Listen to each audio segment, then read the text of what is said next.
Okay. ஆனால் இப்போது ஜனவரி மாதம் அதான் அந்த பொதுச் செயலாளர் பிரேமலதா விஜயகாந்த் வந்து அந்த கூட்டணி அந்த கூட்டத்திற்கு பின்னர் நாங்கள் யாருடன் கூட்டணி என்பது தொடர்பாக அறிவிப்போம் என்று கூறியிருக்கிறார்கள். ஆனால் அது இந்த டைம் வந்து ரொம்ப க்ளோஸ் ஆயிருமா? ஜனவரி டு மே வந்து இந்த கூட்டணி என்பது வந்து அப்போது முடிவு பண்ணால் அதற்குள் வந்து ஒரு பெரிய இடைவெளி ஆகிவிடுமோ என்ற ஒரு கேள்வி இருந்தது. ஏன்னா கேப்டன் விஜயகாந்த் இருக்கும்பொழுது அப்போது இருந்த நிலவரம் அந்த கட்சிகளுக்கு எதிரான போராட்டங்கள் மற்றும் அவருடைய செயல்பாடுகள் வேறு விதமாக இருந்தது.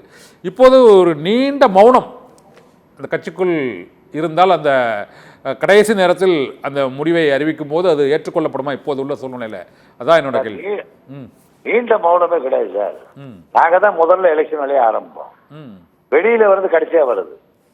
அது நடுவுல அந்தந்த கட்சி அந்த கூட்டணி தலைமை அதுல என்ன நடக்குதுங்கிறது பொறுத்து தான் வந்து அதெல்லாம் அமையும். ஆனா தேர்தல் வரும்போது முதலாக தேர்தல் பணி ஆரம்பிக்கிறது எங்க இயக்கம் தான். கேப்டன் வரைக்கும் கேப்டன், இப்ப அந்நியார்.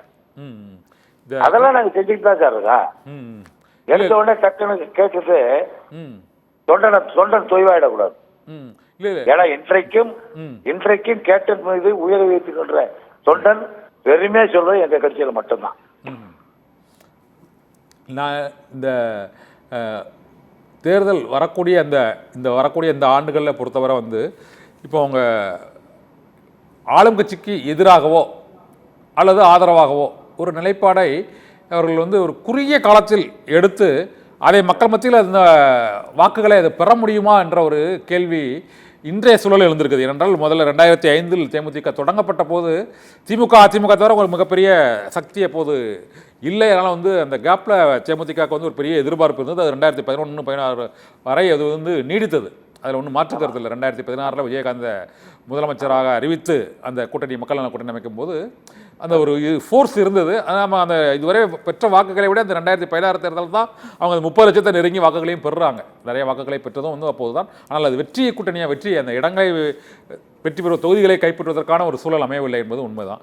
ஆனால் இப்போதே உள்ள சூழ்நிலையில் ஆளும் கட்சிக்கு எதிராக ஒரு பெரிய போராட்டங்களையோ அல்லது விமர்சனங்களையோ கருத்துக்களையோ அதிமுக மீதும் வைக்காமல் திமுக மீதும் வைக்காமல் ஒரு நடுநிலையான பயணத்தில் இப்போது தேமுதிக இருப்பது சரியா என்ற ஒரு விமர்சனம், ஒரு கேள்வி எழுந்திருக்கிறது. அதான் கேட்குறேன் நான் உங்களுக்கு. இந்த தேர்தல் வியூகம் பலனளிக்குமா இப்போது உள்ள வியூகம்? எங்களுடைய பொதுச்செயலர் அந்நியார் அவர்கள் பாராட்டுறாங்க, அது எந்த கட்சியாக இருந்தாலும். அதே போல போராட்டம்ங்கிறது சேலம் மாவட்டத்தில் இளங்கன சாலையில இது நெசவாளர்களுக்கு ஆதரவாக மிகப்பெரிய ஆர்ப்பாட்டம் நடத்தினாங்க. அதெல்லாம் அப்பப்ப என்ன மக்களுக்கு தேவையோ அந்த ஆர்ப்பாட்டத்தை நடத்திக்கிட்டு தான் இருக்காங்க. நடக்காதனால இல்ல, தவறு செஞ்சா அது சுட்டி காட்டுறோம், நல்லது செஞ்சா பாராட்டுறோம். அது வந்து அந்நியார் வந்து தொடர்ந்து செஞ்சுக்கிட்டு தான் இருக்கிறாங்க. இந்த நடுவுல பாராட்டுறது அப்படிங்கும் போது, அதாவது நாங்க உங்களெல்லாம் சொல்லல, அணி மாறுமா கூட்டணி மாறுமா அப்படிங்கறதுலாம் ஒரு வாழ்த்து சொல்றது, அவங்க வாழ்த்து சொல்றாங்க. இவரு கேப்டன் பாரிச்சப்ப கூட ஐலண்ட் கிரவுண்ட்ல இடம் கொடுத்தாரு, சிஎம் வந்து எழுதியோட கலந்துக்கிட்டாரு, அரசாங்கம் மரியாதை கொடுத்தாரு. அது வந்து வேறு நிகழ்வு. அது அரசியல் நாகரிகம். நாங்க நன்றி சொல்றோம், அவங்களும் தீர்மானம் போடுறாங்க. அதே மாதிரி எடப்பாடி பிறந்தநாளுக்கு நன்றி சொல்றாங்க, தமிழிசை பிறந்தநாளுக்கு நன்றி சொல்றாங்க.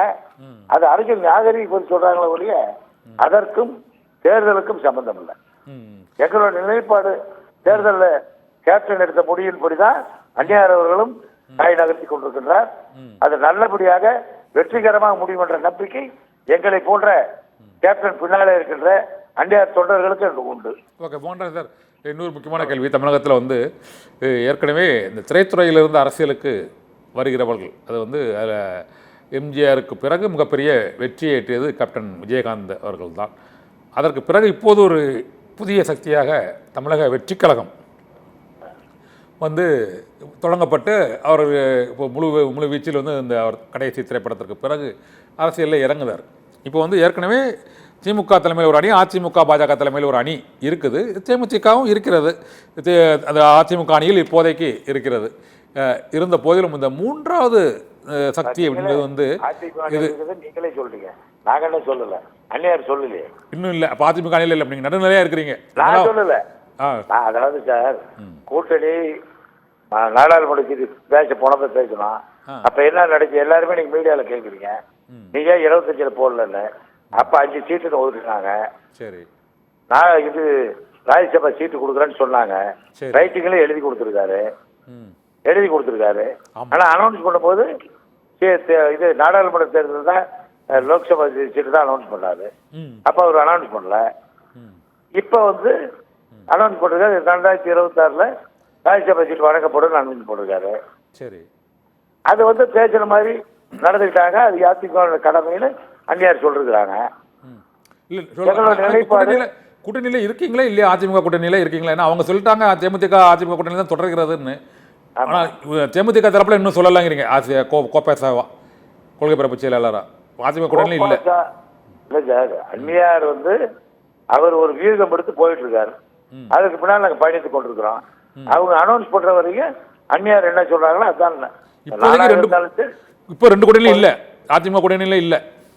இதுவரைக்கும் அறிவிக்கப்படவில்லை. இது அறிவிக்கப்படல. ஏன்னா அவங்க தான் சொல்லியிருக்காங்க 2026 நாங்கள் மாநிலங்களவை தேர்தல் வந்து உங்களுக்கு ஒரு இடம் சொல்லி கொடுப்போம்னு. ஆனால் கடந்த மக்களவை தேர்தலில் அவங்க ஒப்புக்கொண்ட மாதிரி அந்த அறிவிப்பை வெளியிடல. மக்களவை தேர்தலில் அவங்க கூட்டணி வைத்த சீட்டு ராஜ்யசபா கொடுக்கணும் எழுதினாங்களே ஒழிய வருடம் குறிப்பிடப்படவில்லை. ஆமா, வருஷம் 2025 26 குறிப்பிடப்படல. இப்போ வந்து 2020 கொடுப்போம்னு அனௌன்ஸ் பண்ணிருக்காங்க. ஓகே.